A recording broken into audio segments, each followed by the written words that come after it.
மனிதன் காட்டுவாசியாக இருந்ததுலேருந்து இப்போ வரைக்கும் பல விதமான நோய்களை சந்திச்சிருக்கான். ஏன் ரீசெண்டாக கொரோனா கூட வந்தது. இத்தனை நோய்களில் எது ரொம்ப கொடூரமானது, எது மக்களை அதிக பேர் கொண்டு இருக்குன்றது இந்த வீடியோ நம்ம பார்க்கலாம். ஆதி மனிதன் கூடி வாழ ஆரம்பிச்சதுக்கப்புறமா தான் நோய்கள் ரொம்ப அதிகமாக வர ஆரம்பிச்சிருக்கு. அந்த மக்கள் உண்ட உணவு, குடிச்ச தண்ணி, எந்த மண்ணில் படுத்து பிறந்தாங்க, இந்த மாதிரி விஷயங்கள்லாம் நோய் வரத்துக்கு ரொம்ப முக்கியமான காரணமாக இருந்தது. சயின்டிஸ்ட் ரிசர்ச் பண்ணுறதுல எலும்பு சம்மந்தமான நோய்கள் அதிகமாக வந்திருக்குன்னு சொல்கிறாங்க. அதாவது டியூபர்குலோசிஸ் சொல்கிறாங்க. மக்கள் 12,000 வருஷத்துக்கு முன்னாடி விவசாயம் செய்ய ஆரம்பிக்கிறாங்க. வேஸ்ட் வாட்டர் மேனேஜ்மெண்ட் இல்லாதனால டயரியா, டிசென்ட்ரி போன்ற நோய்களால் மக்கள் அதிகமாக அவதிப்பட்டு இறக்குறாங்க. குடிக்கிற தண்ணியிலே மலம் கலப்பது போன்ற மோசமான விஷயங்கள் செய்யறதுனால இந்த மாதிரி நோய்கள்லாம் அடிக்கடி வருது. திறந்த வெளியிலே தண்ணி இருக்கிறதுனால கொசுக்கள் அதிகமாகி மலேரியாவால் மக்கள் ரொம்ப அதிகமாக கொல்லப்படுறாங்க.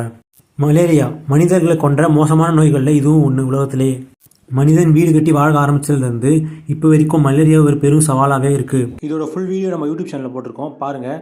சப்ஸ்கிரைப் பண்ணுங்கள், ஷேர் பண்ணுங்கள். தேங்க்ஸ்.